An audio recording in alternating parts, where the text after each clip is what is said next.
Right. too, so that's amazing. I know you're 18. Here you go. What's happened to Nova Suddenly? Whenever he's Oh, after the snake. That kid got like, fire. maybe he was looking. He goes, Fire. That was my high school girlfriend's kid. Oh my gosh, that's funny. We ready? Yes. Okay. Oh, okay. No, it was nobody. All right. I guess we're live, so we're going to go ahead and get started.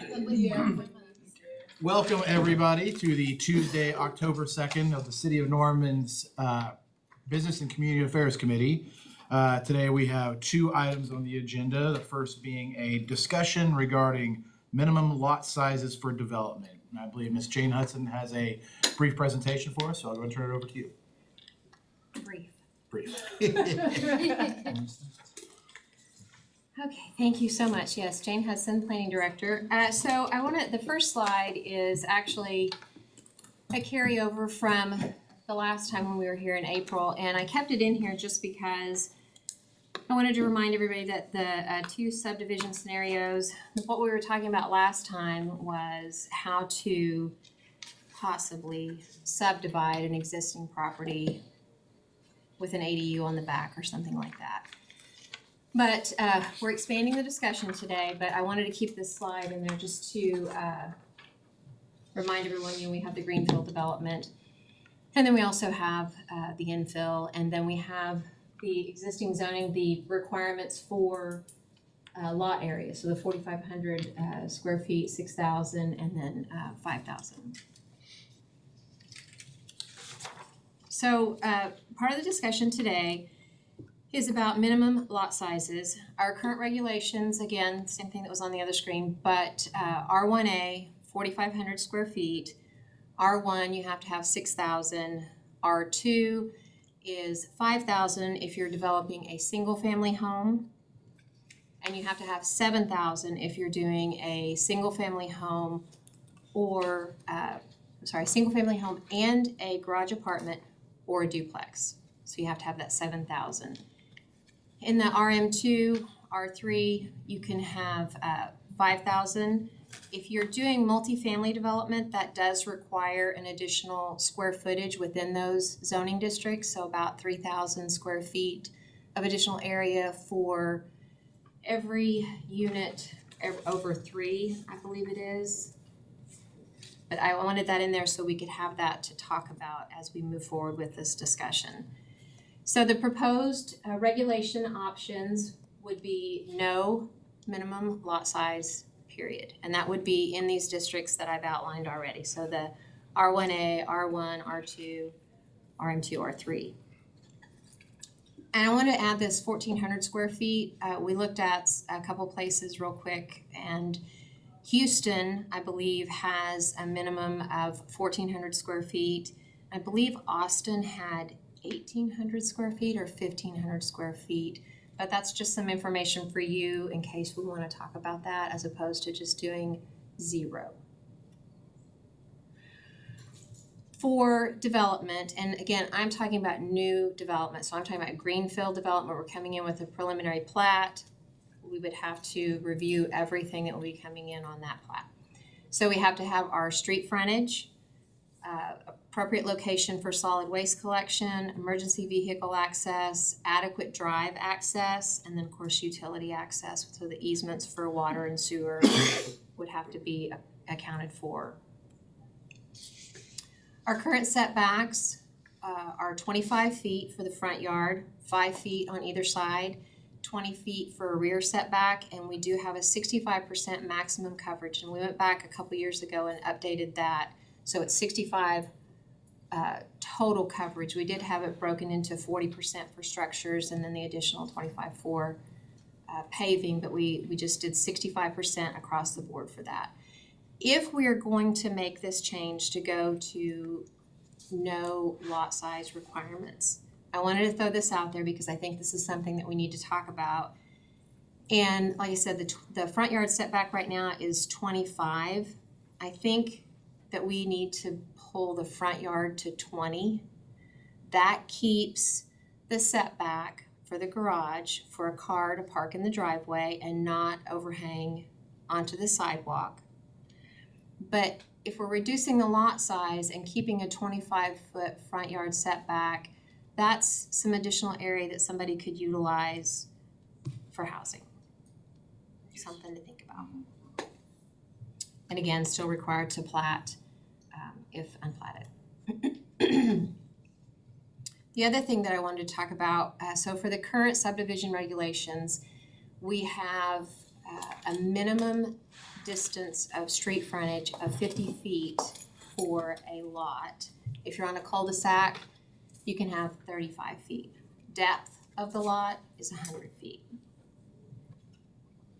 If we make these changes, we were thinking that we could do 35 feet for abutting the street. And the depth of the lot, I wanted to talk about that.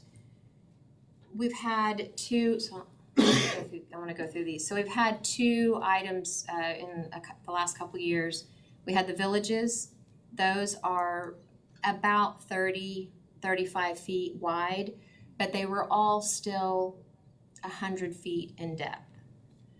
Then we also had St. James Park that you just saw. That one is 30, 35 in width, but again, they still have the 100-foot depth on those lots. So that's another one. So for discussion, I would like to get input on what your thoughts are for the lot depth.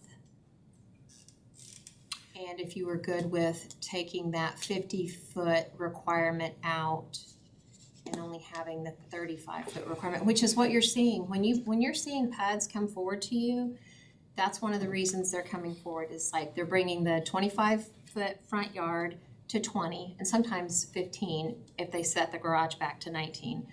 And then they're bringing forward the coverages, I think, is the other thing that they were bringing forward. But those are the main things that you guys will see in the PUDs that you vote on. Speaking of coverages, what does it look like if you have a smaller lot to work with? Do you still have to do the 65% or less? That's a great conversation point. That number, council did some adjustments to that number, because we had one number for impervious surface and another number for total lot coverage, which kind of felt like the same thing, and council cleaned that up, and now there is a number, 65%. Now, what does it mean if council says we're comfortable, the lots get smaller, your houses either have to get taller and skinnier, or we're gonna have to deviate from the 65% coverage. If the 65% coverage is allowed to, maybe it's 75% under this concept, what stormwater infrastructure must be accounted for in the street? Now, if it's a plat, all that math problem can be accomplished. The engineer can say the pipe needs to be a 30-inch instead of a 24-inch pipe if there's that much more coverage. In the infill, that's a different conversation. Very different. And coverage is another thing that they come forward with, 75%. Some of them, well, in the center city, actually, with engineered solutions, they can actually go up to 85%. So, and again, this is greenfield, so that would be taken care of as it moves forward. Right. Well, I think all of those factors are the reason why I was okay with no minimum lot size, because if you have to accommodate the setbacks, you have to accommodate the coverage, you're kind of, the problem will solve itself almost at a certain point. And so putting a minimum, I can see the logic, but I feel like we'd just be picking an arbitrary number and not really knowing if it works. For just frontage or? For the, instead of actually giving it a minimum lot size instead of making it 0. You had said something like 1,500 or something. Oh, that was one of the ones. I just wanted to throw that so you'd seen, For because sure. we didn't, I don't think that we actually found anybody that just didn't have anything. Right. Yeah, so. Maryland. I'd seen that Billings, Montana, they had sort of eliminated all minimum lot sizes, but they have a minimum lot width that they have maintained. I didn't see what that width is, but but I think that's along the lines of what you're talking about with 35 feet versus 50. And yeah, my preference would be 0, maybe with a recommended, like we have a parking minimum being like 0, but this is some sort of, maybe it's 1,000 or 15 or something. So if somebody has no idea what they're doing, they have some point of reference maybe, but saying, but I like the idea of not having a minimum, and I would like the idea too of the house or apartment having less of a setback, and if there's a garage, it having to have a setback maybe. I was thinking the exact same Or thing. you move the house forward, then the garage has to be set back or enough at least for a car to fit without blocking the sideway. I'd say, yeah, 15-foot setback for the building, 20-foot for the garage, if you can parse it out that way. Something like that. Because I think, yeah, I mean, Let them design it. well, that's the whole idea with this is to, pull down a lot of the red tape and let the market tell us what they want to build, what they can build, and what is buildable. And so, very much, I'm glad you brought up the parking, very much in that same vein. Let's give them a set of recommendations, not a set of requirements. And so I think if the recommendation is 1,500, we have no minimum, but the recommendation is 1,500 square foot for the lot, or whatever number we come up with. I think that's a fair compromise to give some guidance, but functionally, I'd like to see 0 on the lot size. And we can do that, that's why, and like you said, the market will determine that, but it's also the engineers as they're designing that and bringing in, it's gonna depend on the property that they have to, topos and what they've 35 gotta work with. is less than 50, so Yeah. 35 or whatever that is, but as less as. Well, on our historic, downtown lots, those are all 25-foot wide by 140 deep. So that was a pretty solid module. I know you almost have to combine lots to get things done at a certain point, but, I think there's lots of 20-foot wide buildings on Main Street that goes your lot line to lot line. I know it's different than what we're talking about here, but 25 can work. And So you're, some of in those original plats, 20 or 25, and it was just assumed that whatever you needed, you just bought 2 lots, or you just bought 3 lots, and that was, you assembled what you needed for yours, and the guy next door will assemble what they need to do for theirs, and it seemed to work. Actually creates a stronger knit community, if you ask me, where you have to share bricks with your neighbor and figure out how to Firewall. make all that stuff work. So, Councilmember Hinkle. If we were to set a minimum but set it low, like you could, I'm just thinking, so if you did 30-foot wide and 100-foot deep, you could get, 14 units on an acre? If you did 30-foot wide and 60-foot deep, you could get 10 more units on the acre. Or if you did 20-foot wide, 30-foot deep, something that it's really small and it allows for more development per acre, because that's how it's going to be looked at from the financial side.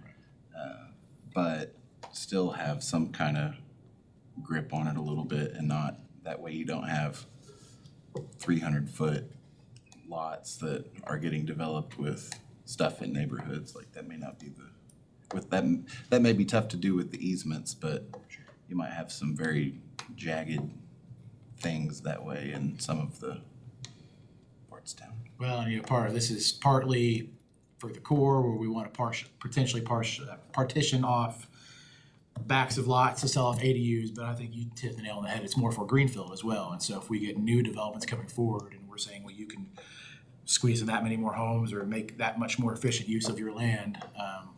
Maybe we just put something in there about urban core and greenfield, like differentiate that, and maybe have, again, I'm all about let's get dense, but.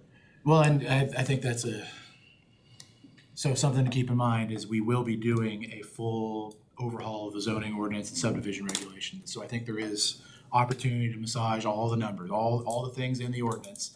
For me, this was just much like parking, let's take the smallest next step, no minimums, and then we'll kind of tease out some of the variables after that during the ordinance overhaul. I mean, that's the way I'm looking at it. I'm not trying to rule with an iron fist or anything, but. And this conversation will help guide the consultants who will ultimately be helping us draft that new zoning ordinance. So, yeah, as much input and information as they get as to what your thoughts are, we'll wind up with a better product for you to consider at the end of that process.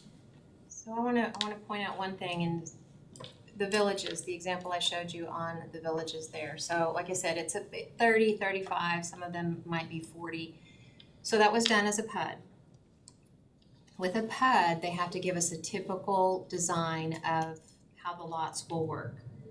At 30 feet wide, when you start putting the driveways in some of these smaller developments, you do start to encroach upon, the radius starts to encroach upon the adjacent lots that are there.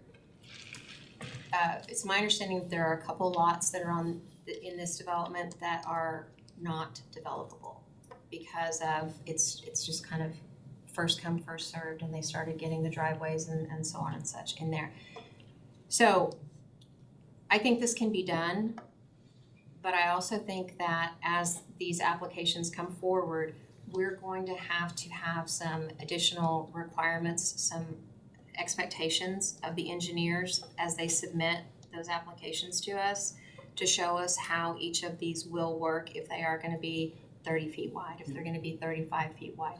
How are you going to do this? Because these are 30 and they're single drive lots, single car garages.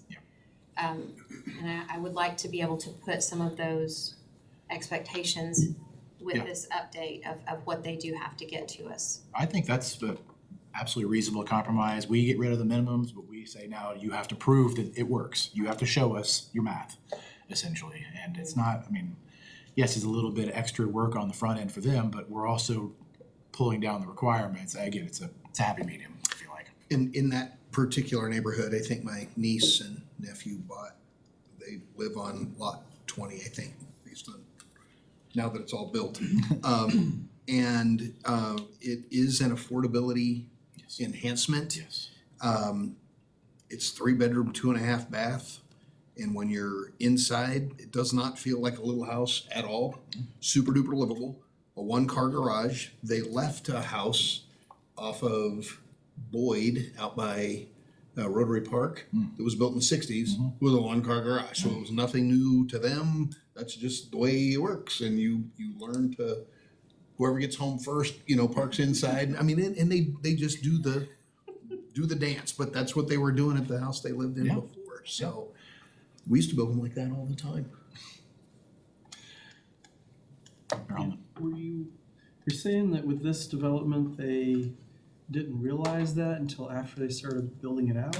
Like they did, I would assume they would have had, every piece of property is planned out. They know how many units they can fit. I was just told After they started building them, they were like, oh, wait, there's a couple we can't. I think Do you that the know it? lots Okay. that are in question are actually like the lot number 9 there at the corner. You can see that with the corner cut, they can't get the drive to the front, and the side garage doesn't leave enough room to park a car. So I think that's what we're looking at more, is that it's these edges that cause the problem. I think the main lots may be more okay. So in the subregs in the subregs right now, we actually have that requirement. Remember, this is a PUD, so they were able to do how they wanted to design it, but in the subregs, we do have the requirement, if it's a corner lot, you have to have that additional depth. So I think something like that should have to stay in there, Yeah. which would help with this problem. I think that's fair. Yeah. Okay. Well, just so everybody knows, my goal with this was to kind of check this box in the process and be able to take it to a full study session with the rest of council. So as long as there's no cries of outrage or any, consternation with that, I think that's what I'm gonna recommend, if that's okay. Can I just ask you one more question? Absolutely. Like, what's a city that you've seen this in that you think it's oppressive? Like, Oh, gosh. Of course, I don't have it off the top of my head. I know I have seen it in a lot of places. Obviously, this idea did not come to me out of the blue. I'm definitely stealing it from somewhere else. you don't have to answer me. I will track that down. I've got a list of it somewhere. I don't have it top of my head. And I would say, it may not be their regulation currently, but, we went to Providence. Yep. And I would say most of their city was probably developed with no minimum lot size.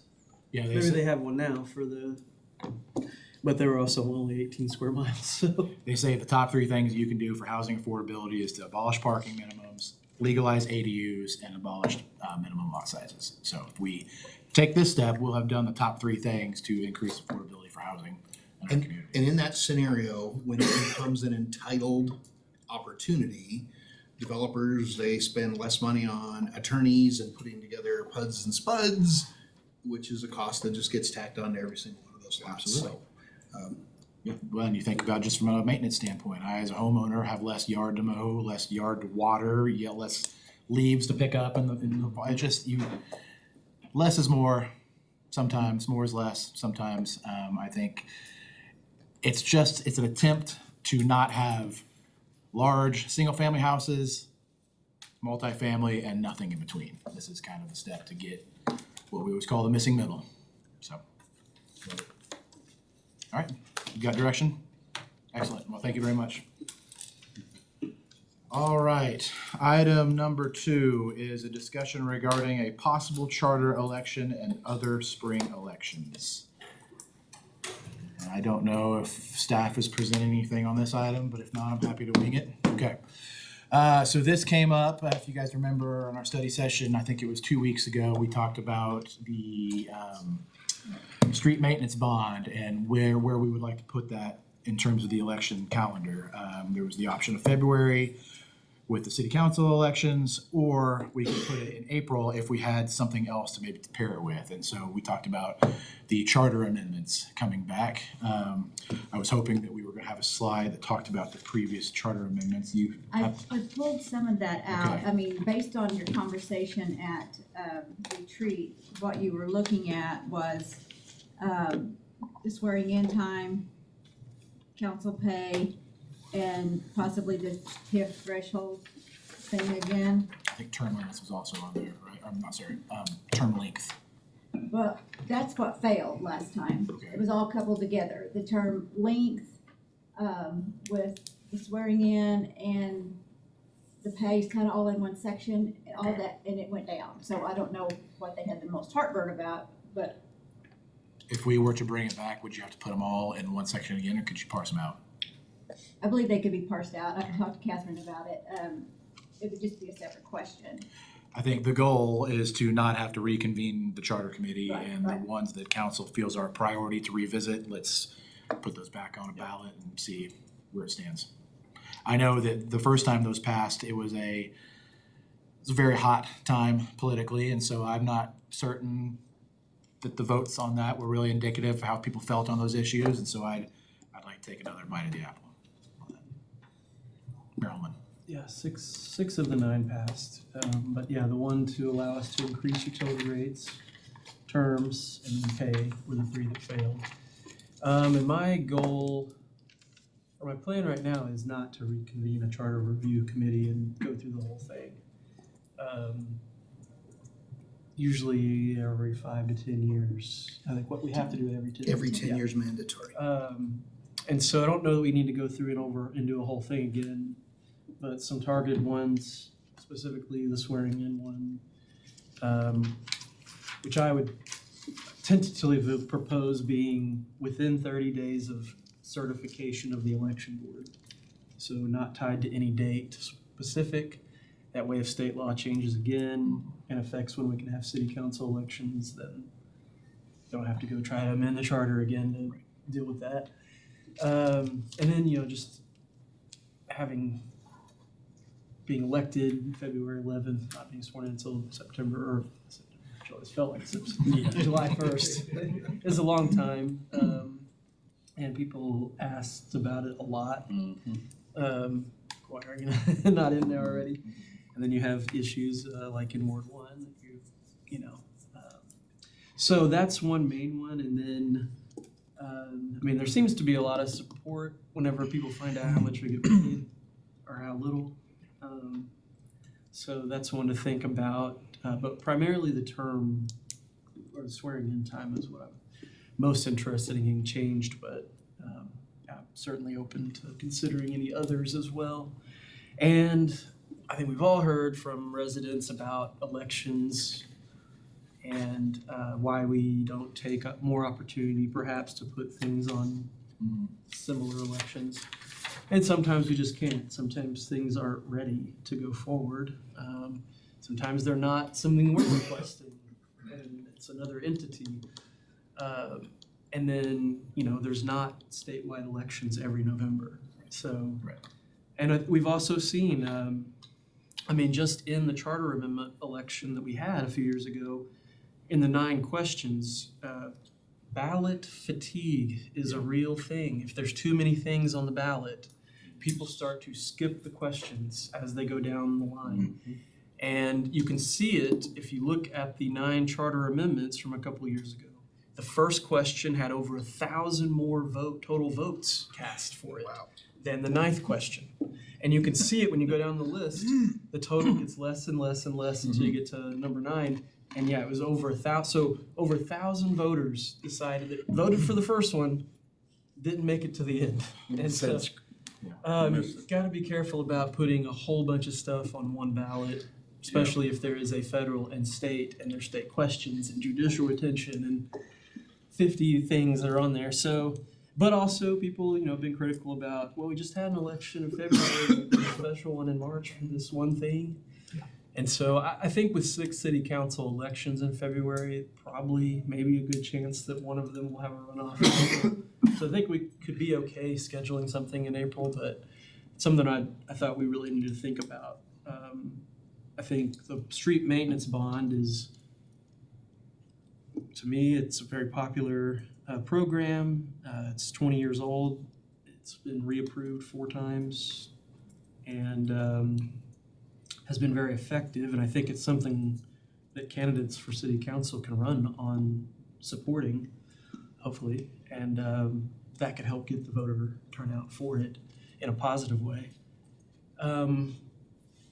But yeah, we can think about April as well if we want to do street maintenance bond and charter amendments as well, or if we want to do it all in February, all on one big slate. So Yeah, that's what I want us to think about. If I remember the discussion, staff said they could be ready for February or April, but almost preferred April because they gave more time to do public outreach, marketing, meetings, and actually really run the machine instead of trying to force it through. So I agree. I mean, if February ends up being it, I think that's fine. Yeah, because if everybody's out on the trail Yeah. talking about it as part of the campaign, and I would be out there too trying to promote it. But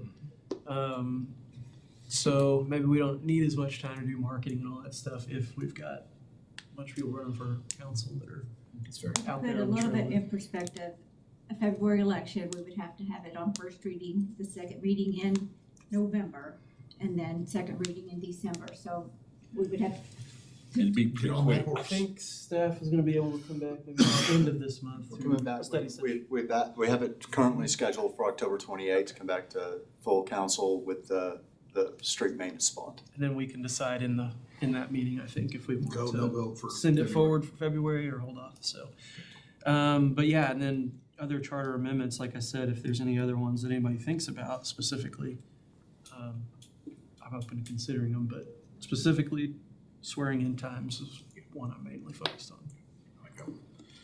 Councilmember Graham. To the one about utility rates, was that something, do we need to have a charter amendment to create a different board that actually, Trust, utilities, Yeah. we'll have that. for the water rate? If you wanted non-council members to serve in that capacity, I do believe that would require maybe in the trust and the drive, I don't remember off the top of my head.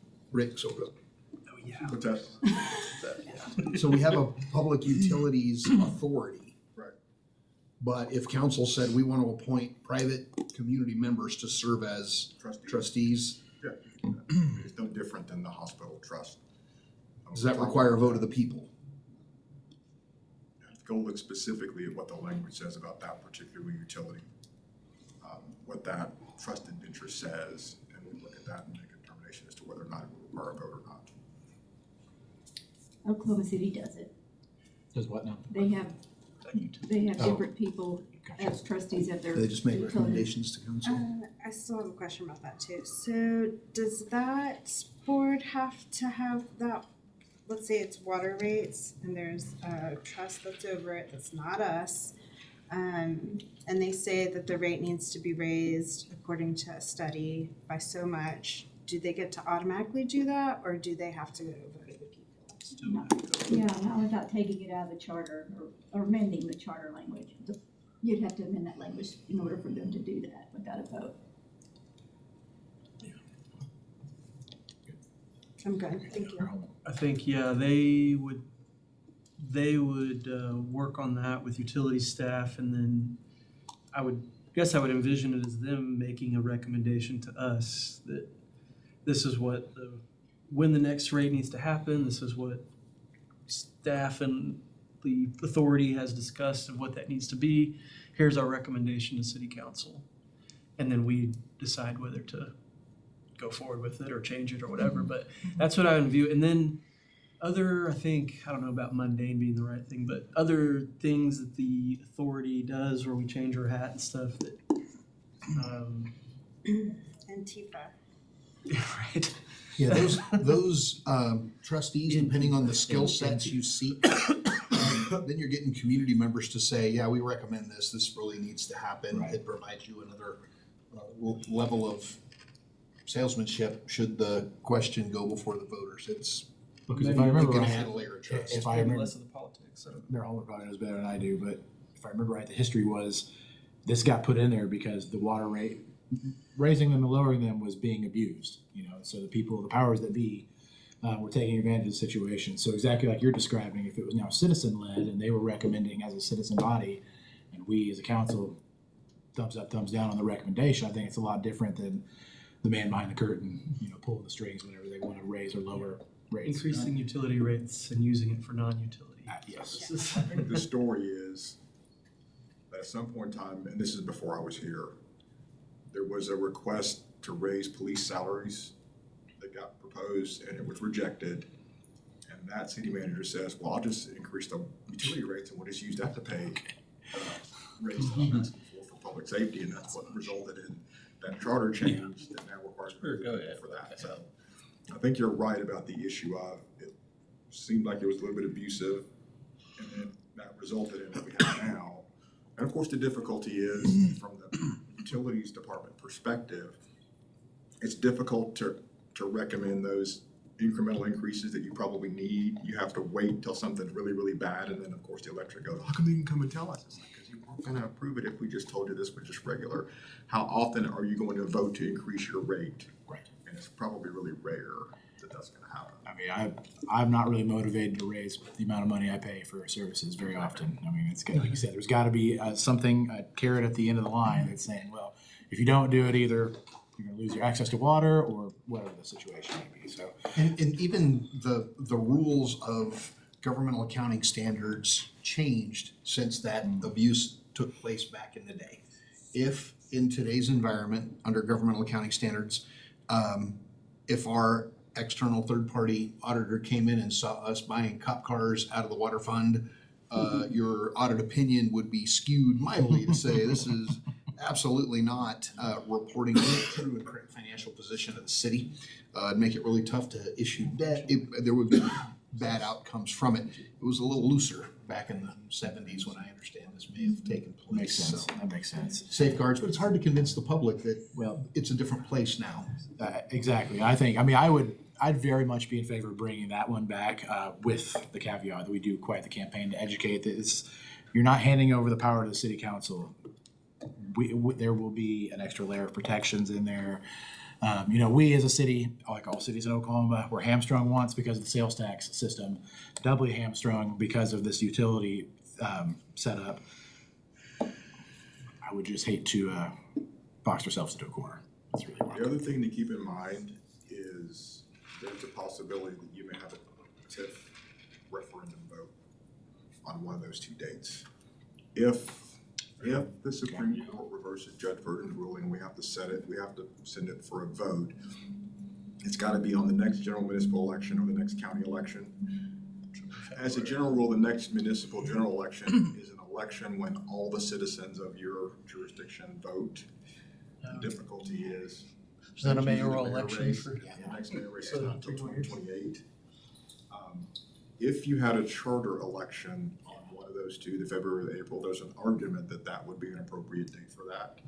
If not, the next county election is November 2026. So it could be either April, February, or possibly November. And it's I know Mr. Norman I've heard, he's been telling people that it's gonna be in February, and I don't know if that's necessarily true. If there's no charter provisions that are considered, that's just It's not citywide, just words.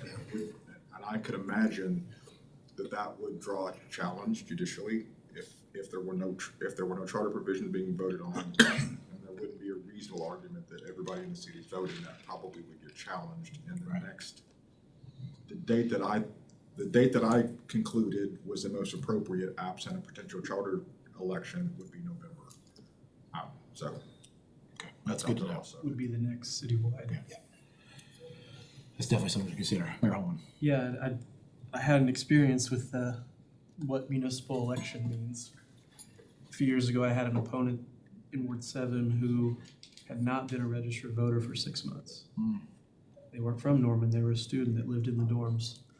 And I challenged their eligibility to serve, the election board ruled in their favor, saying that they haven't been a registered voter for 6 months yet, but they will have been by the next citywide municipal election, which will be 2 years from now, at that time, the next mayoral election. I'm gonna be a millionaire by that time. That was I was like, oh, wow, that's interesting. So, but yeah, that is an interesting thing. It would seem, I don't know, if there was a decision by the Supreme Court tomorrow, would it be on? Yeah, how much notice? February would be, Well, if there was but we don't have a citywide election currently, we Unless just the have some charter- word. Unless you put a charter Unless we on put there. a city charter on it. Well, that could be interesting. Yeah. Good times, good times. It's one question. And well, the street Just maintenance put bond one. is gonna be a citywide vote though, so that's gonna have to be in April or February, because we have to renew it before May. So there's gonna be a citywide vote in either February or April, so. Hopefully we get a ruling before then. The only hiccup is there are cases that do say you can't put it on a special election day. So that's the difficulty. It's gotta be on one of those ones that's considered a general municipal election, and you can't do a special election. And all the elections, but for the ones in February and April. Yeah, would are be considered special. Yeah. Yeah, it would have to be February or April. And I mean, in April, you got the possibility that only Ward 5 has a runoff. Or whatever it is, yeah. You got 6 wards though. Hell no, I ain't been around if you don't. Well, we talked Right. about Ain't ballot no fatigue and voter fatigue again, 6 ward races, all the charter stuff, street maintenance bond, potentially the arena referendum. It's a lot, I feel like, on one ballot. Well, that's why the swearing in date might be the only charter amendment, since we don't need one for utilities, apparently, maybe. I mean, I would like to increase pay, but I don't know that it's urgent that we put that on there. But the swearing in time, I think is fresh in people's minds, and I think that one, I feel like everybody would support changing that, I so. think so. But that, along with the street maintenance bond and possibly an election over the TIF thing, yeah, that could be a lot. I think it'd be smart to, I don't know what you spread out, but putting them February and April, divide and conquer a little bit. And then, so if you got February, April, and then a November, and that's all we're I looking just at. like the idea of putting the dates with a court ruling if it happens and everything like that. I think that Swearing in. blends well together for a vote. If, I don't think it hurts it, that particular question. It's gonna be front and center in the elections anyway. absolutely, Yeah, whichever, so- February or April. Yeah. So as long as council is comfortable, we hear the message that, we can't just overload April and then February comes in really, really light. If we could balance the ballot weight, and make sure, the state Supreme Court ruling, if that has to go to a vote, we maybe lighten that one up. Hopefully we'll know in time. And if, obviously, if we don't know in time to hit February, then I have no choice. April it's gonna be. Yeah. But the other ones, we've got a little more flexibility because those are just internal decisions. And staff will remain diligent and we'll keep all this into consideration and bring you what we think is the best balance, and council's the ultimate decision. Councilmember Grant. I was just curious, so in order to even have that TIF vote in February, it would have to have a first reading in November. I don't suppose you know what the odds are we might hear something before November. You would hope that it wouldn't take that long. We thought it would be before August, so. I guess that is a good question. Do we have to go through the whole process of calling for an election, first, second reading and all that, even though it's ordered by the court? Yes. I mean, it just, you would just start the process where you left it off. Right. Which was, you had a petition, you had the signatures, you thought they were valid, it got interrupted because of the litigation. You just started up where we left off. Okay. Clear as mud?